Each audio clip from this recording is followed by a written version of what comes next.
로마서 7장 1절에서 6절 같이 한번 읽겠습니다. 형제들아, 내가 법 아는 자들에게 말하노니 너희는 그 법이 사람이 살 동안만 그를 주관하는 줄 알지 못하느냐. 남편 있는 여인이 그 남편 성전하는 법으로 그에게 매임받으나 만일 그 남편이 죽으면 남편의 법에서 벗어나느니라. 그러므로 만일 그 남편 생전에 다른 남자에게 가면 음녀라. 그러나 만일 남편이 죽으면 그 법에서 자유롭게 되나니 다른 남자에게 갈지라도 음녀가 되지 아니하느니라. 그러므로 내 형제들아, 너희도 그리스도의 몸으로 말미암아 율법에 대하여 죽임을 당하였으니 이는 다른 이 곧 죽은 자 가운데서 살아나신 이에게 가서 우리가 하나님을 위하여 열매를 맺게 하려 함이라. 우리가 육신에 있을 때에는 율법으로 말미암아 죄의 정욕이 우리 지체 중에 역사하여 우리로 사망을 위하여 열매를 맺게 하였더니 이제는 우리가 얽매였던 것에 대하여 죽었으므로 율법에서 벗어났으니 이러므로 우리가 영의 새로운 것으로 섬길 것이요 율법의 조문에 묵은 것으로 아니할지니라. 아멘.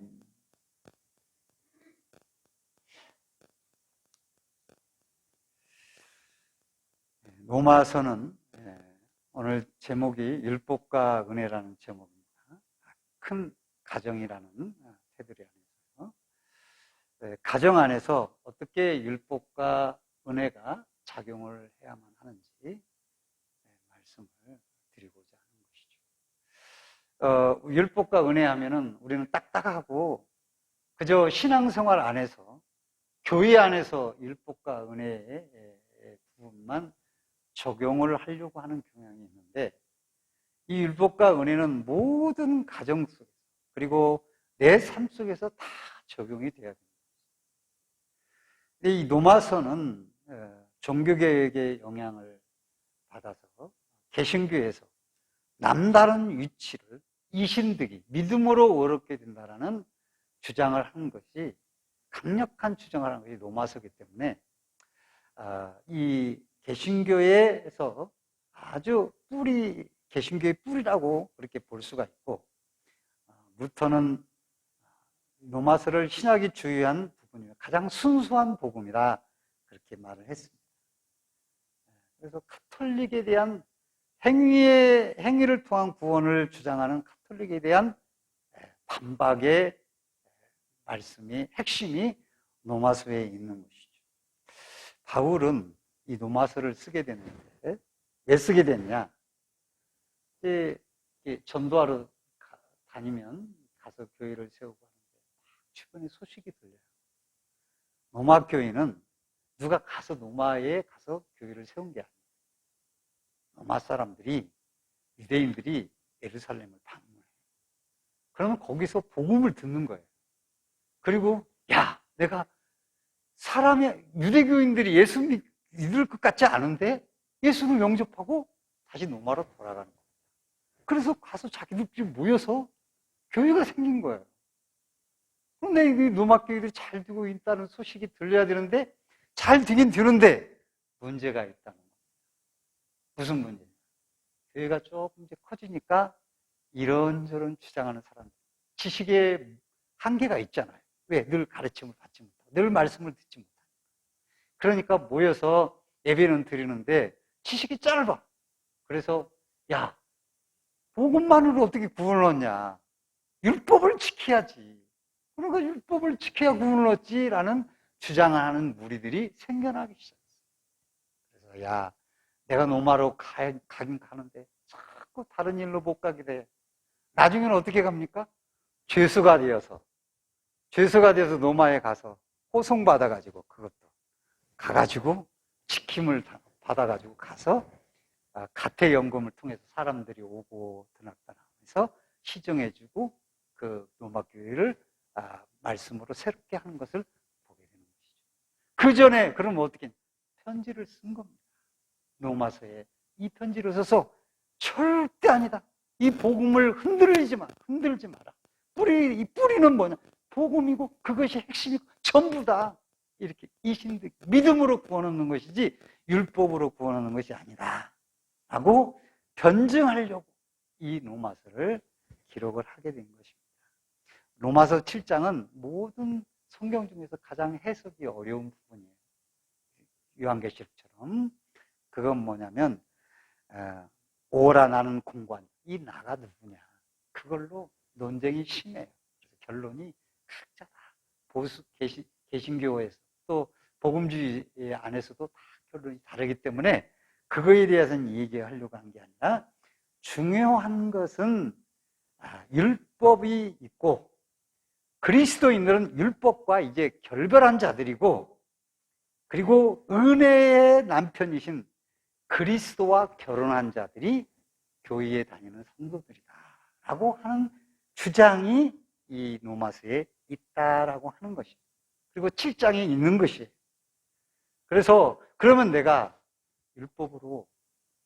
율법이 아닌 은혜로 그리스도와 결혼한 사람인데 내 삶은 어떻게 살아야 되냐? 당연히 은혜의 삶이 되어야 되는 것이죠. 그런데도 불구하고 그리스도인들이, 특히 제가 그랬죠, 은혜가 아니라 율법적인 사고에 매여서 모든 걸 다 율법을 대가지고 재단하려고 하는 그런 경향을 가지고, 그래야 고쳐질 걸로 생각하고, 그렇게 잠수를 해야 바꿔질 걸로 생각하고, 그렇게 해야 뭔가를 전했다라고 생각하는 경향을 제가 가지고 있어요. 근데 잘못된 것이죠. 은혜의 사람이면 은혜를 적용해서 살아야 되고, 은혜를 밟아서 은혜를 나타내며 살아야 되는 거예요. 그러니까 예수 믿어도 힘든 거예요. 율법으로 살려고. 그래서 1, 2절 한번 다 같이 한번 읽겠습니다. 7장 1, 2절 다 같이 시작.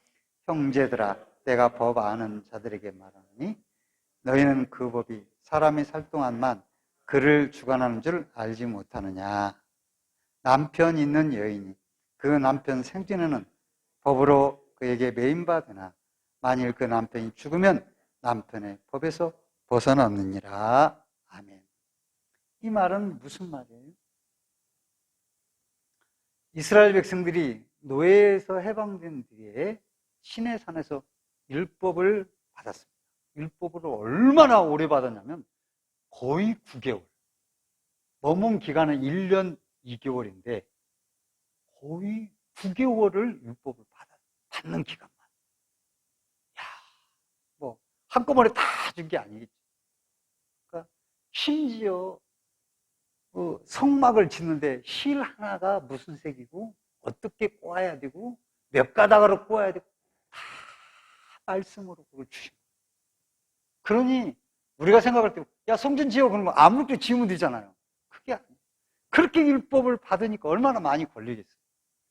물론 십계명은 간단하게 딱 두 돌비에 딱 주신 거 외에는 그렇게 오랜 기간 동안에 율법을 받은 겁니다. 그래서 유대인들은 그 율법과 결혼을 했어요. 그런데 그 율법이라는 것은 첫 남편이에요. 그리스도인들이 결혼한 첫 남편. 매우 지독하고 엄격해요. 이 율법이. 얼마나 지독한지.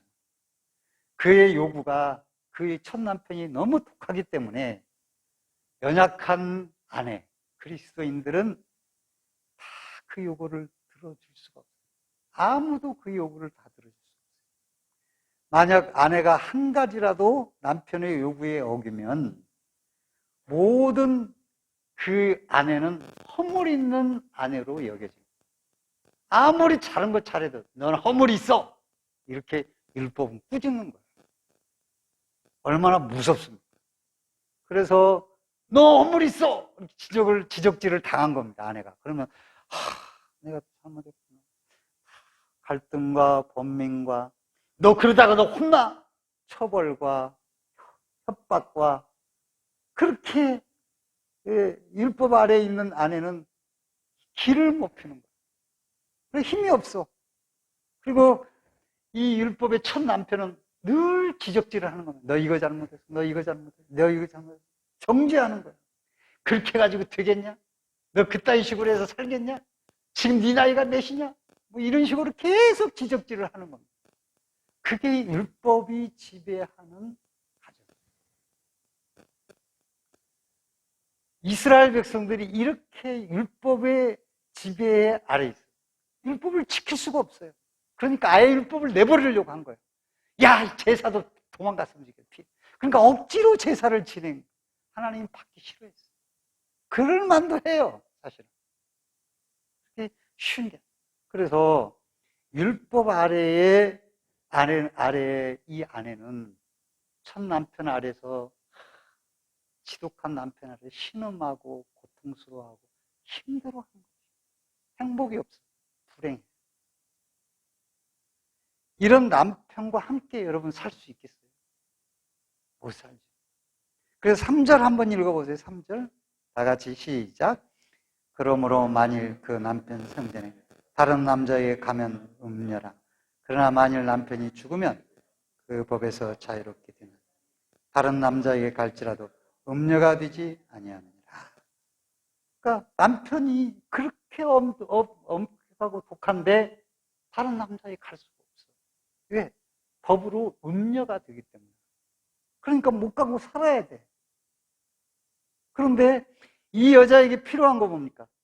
지독한 남편에게서 벗어나게 해줄 애인이 필요한 거예요. 사랑하는 사람. 그런데 이 여자에게 애인이 드디어 생기게 돼요. 애인은 너무나 이 여인을 사랑하는데 여자를 데리고 갈 수가 없어요. 왜? 도망가면 음부가 되기 때문에. 그래서 오랫동안 눈물과 탄식으로 고통 가운데 있는 여인을 구출하기 위해서 율법의 요구를 온전히 이루기 위해서 자기 몸을 대신 죽음으로 죽어서 죄값을 그 율법의 요구를 이루어야 하기 때문에. 괜찮아요. 전화를 받으세요. 네, 끄시면 됩니다. 예배니까. 그래서 괜찮아요. 부담하지.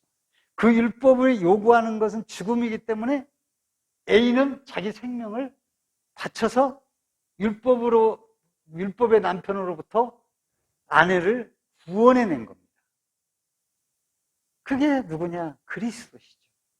그래서 4절 한번 읽어보세요. 4절 시작. 그러므로 내 형제들아 너희도 그리스도의 몸으로 말미암아 율법에 대하여 죽임을 당하였어. 이는 다른 이 곧 죽은 자 가운데서 살아나신 이에게 가서 우리가 하나님을 위하여 열매를 맺게 하려 합니다. 여기 4절에 그리스도께서 몸을 들여 율법으로 구속하셨어요. 그래서 우리는 이제 율법에서 벗어나 죽었다가 다시 살아나신 신랑에게로 그리스도에게로 가게 되고 그리스도와 결혼하게 돼요.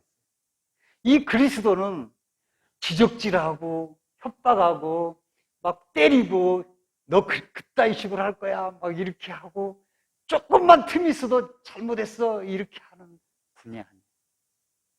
한량없는 사랑과 은혜로 보듬고 돌보고 위로하고 평안케 하고 우리가 몸이 약할 때는 심지어 힘을 주고 보약까지 먹이시는 너무너무 사랑과 은혜가 충만하신 분이 그리스도신 거죠.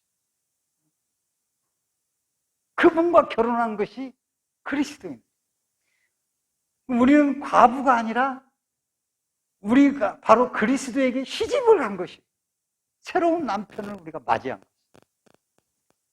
그래서 3절과 4절에 보면 그 혹독하고 엄격한 무자비한 남편이 남편을 대신해서 죽고 새 남편 예수를 만나니 이제 그 아내는 행복하게 사는 거예요. 가정에서. 얼마나 행복한가. 정말 그런가? 나는 가정에서 행복한가? 은혜의 예수를 만나서 나는 가정에서 은혜 이렇게 예수와 함께 행복한 가정이 되어가고 됐는가? 생각을 해보는 거죠. 나는 그렇지 못. 심지어 목회를 하고 있었지만 율법 아래 매인. 그래서 그 율법의 요구를 충족시키고자 하는 뭔가 스트레스. 그냥 하니까 막 지적질만 보이는 거예요. 여러분, 지적질 받으면 고쳐집니까? 절대 안 고쳐집니다. 할 수가 없어. 너 그렇게 하지 마라. 절대 안 돼. 정말 아무리 갖다 놓고 앉혀놓고 100시간을 떠들어도 안 고쳐집니다.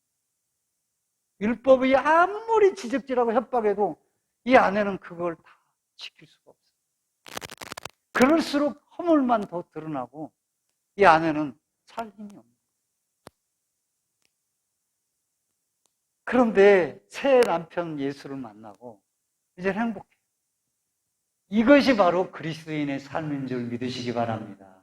그 삶의 영향은 어디에서 나와야 되냐? 따라서 가정에서.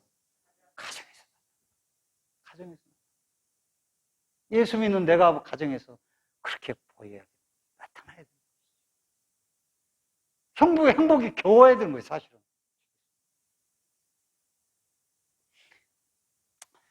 근데 율법의 남편과 은혜의 남편의 한 가지의 강조점이 있어요.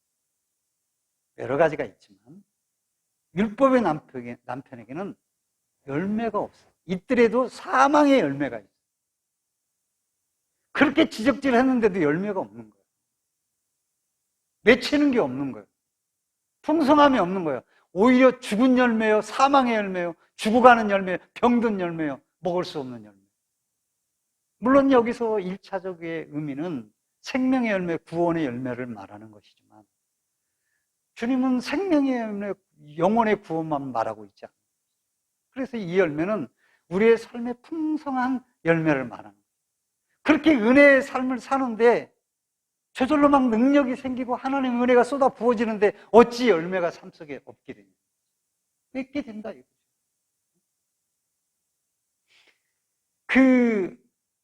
이 율법의 남편은 무엇을 해도 사망의 열매만 맺히는 거예요. 아니 그렇게 지적질 많이 하는데 왜 열매를 못 맺어? 안 돼요. 율법으로는 안 되는 거예요.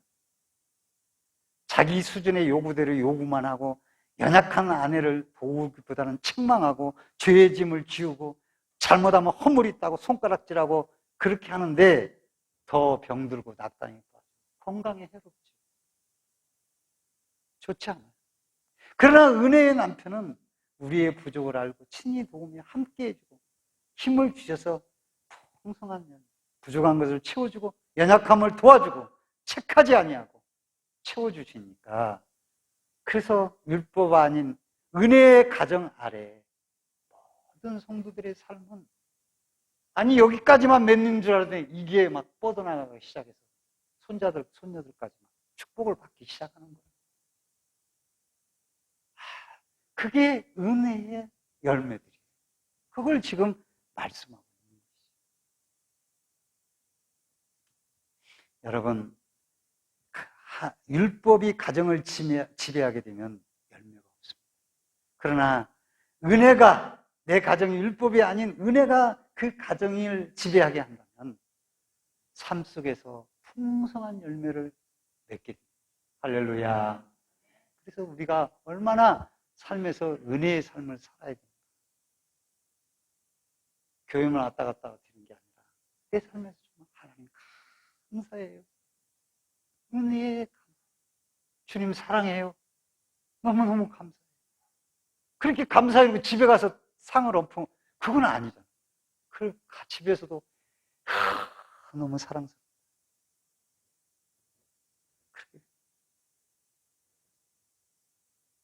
율법이 지배하는 가정은 불행한 가정.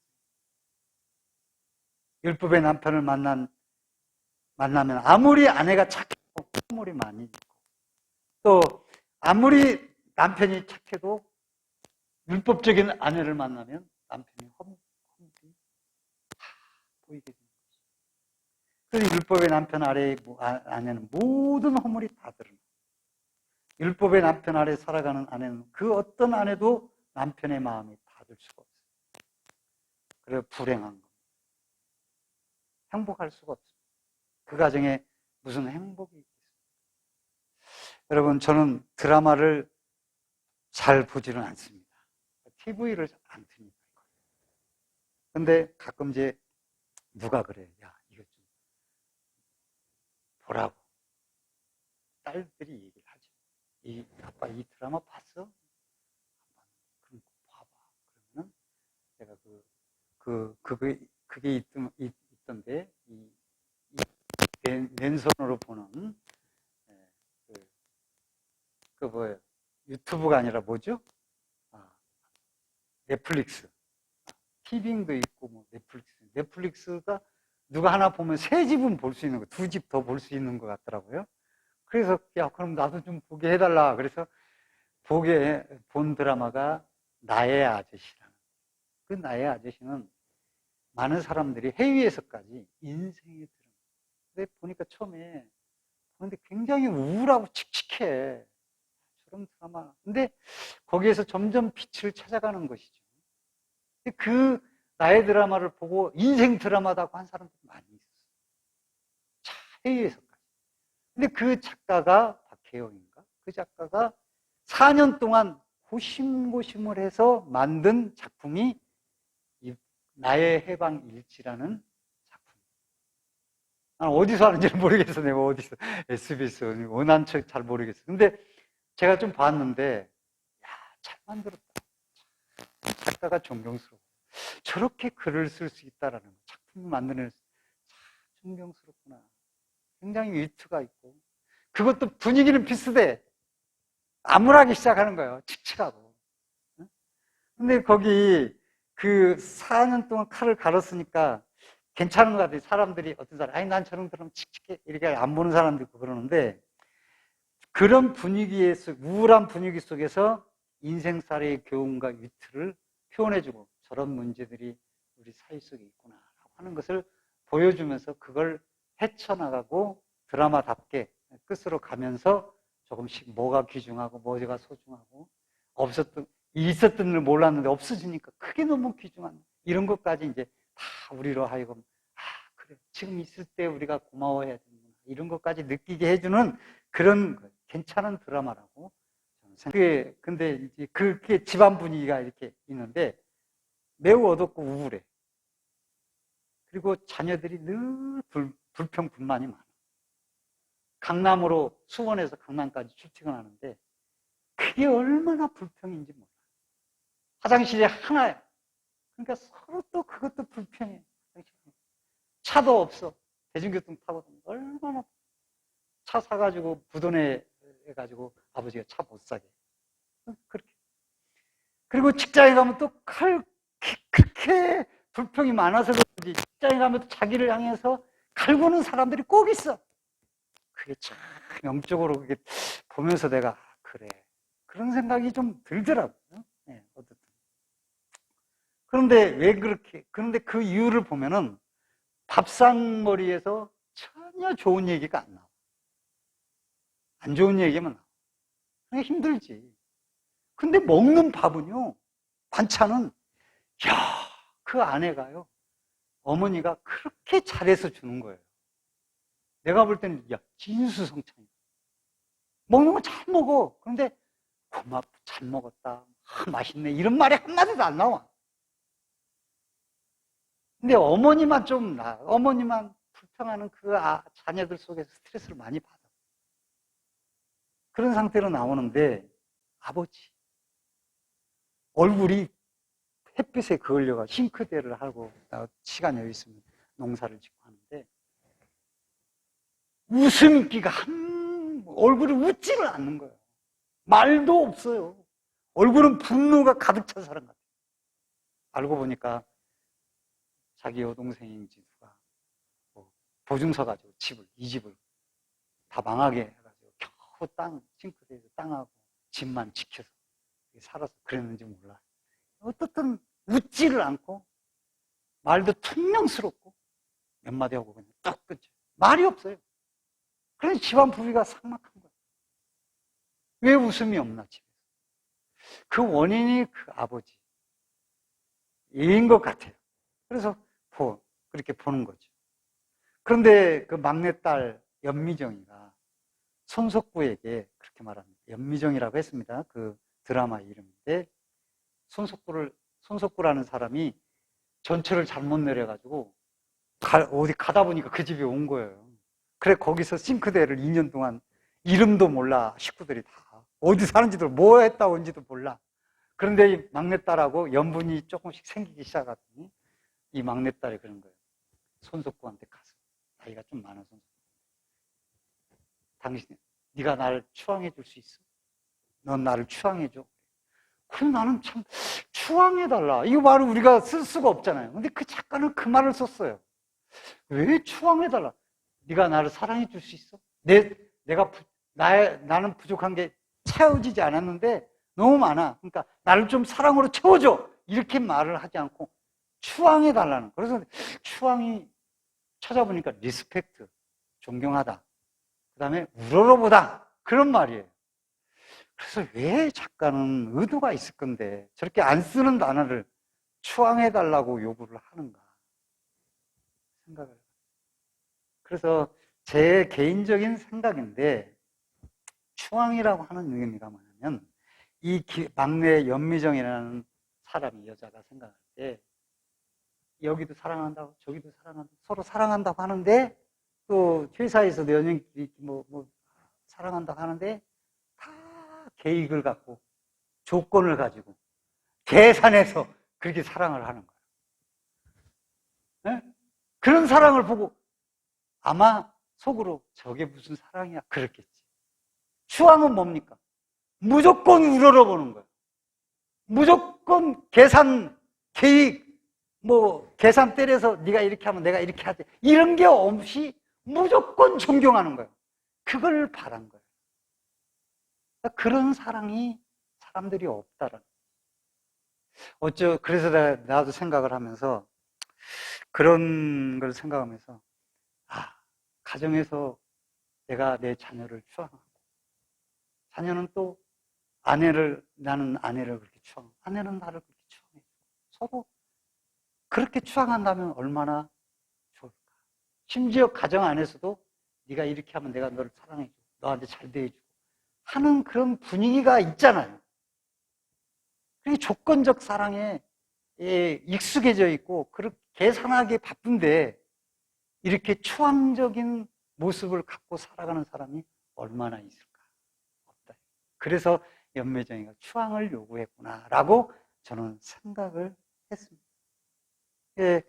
그 마마무의 하늘, 땅, 바다라는 노래가 있어요. 하늘, 땅, 바다만큼이라는 제목이에요.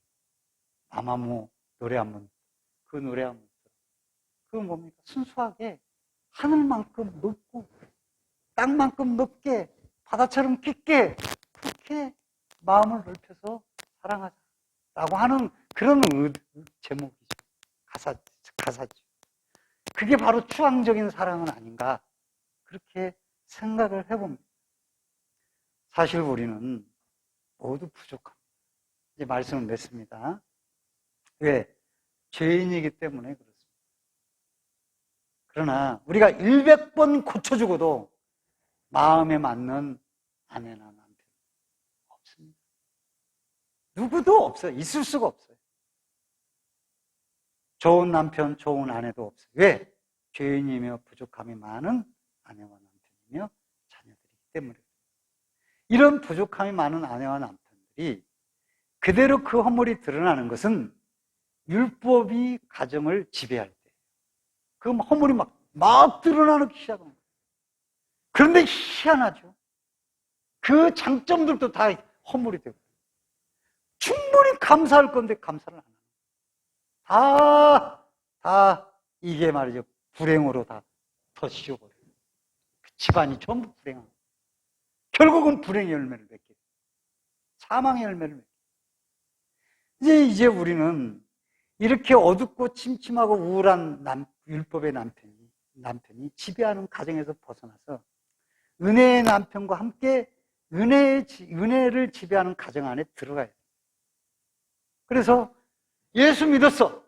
그럼 나는 우리 집에서 나 혼자 믿는데 그러면 그가 누구냐? 은혜의 남편, 은혜의 아내가 된 거예요. 은혜의 남편인 예수 그리스도와 결혼해요.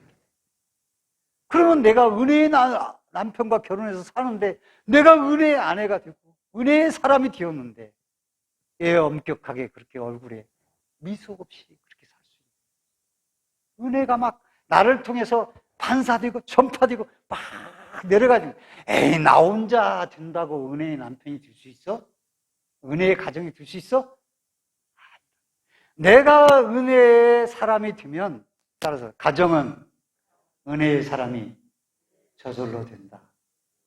내가 하려고 하는 게 아니야. 하나님이 일하시는 거, 그렇게 만들어주시는 거예요. 내가 가정을, 은혜의 가정으로 만들어야지, 그래서 막 내가 그게 아니라는 거예요. 내가 은혜의 아내가 되면은 저절로 가정은 다 은혜의 가정이 돼요. 할렐루야. 그게 중요한 거예요. 난 거예요. 내가 은혜의 남편이 되면 아내도 은혜의 남편이 돼요. 내가 은혜의 아내가 되면 남편도 은혜의 남편이 돼요. 내가 은혜의 사람이 되면 가정에 저절로 은혜의 사람들이 돼가는 거예요. 내가 뭘 의도해서 되는 게 아니라 저절로 하나님이 일하시게 해서 생명의 열매를 맺게 하시는 거예요. 풍성한 열매를 맺게 하시는 거예요. 그래서 내가 은혜의 사람이 되면 은혜의 사람이 만들어져서 은혜의 사람을 만나게 돼요.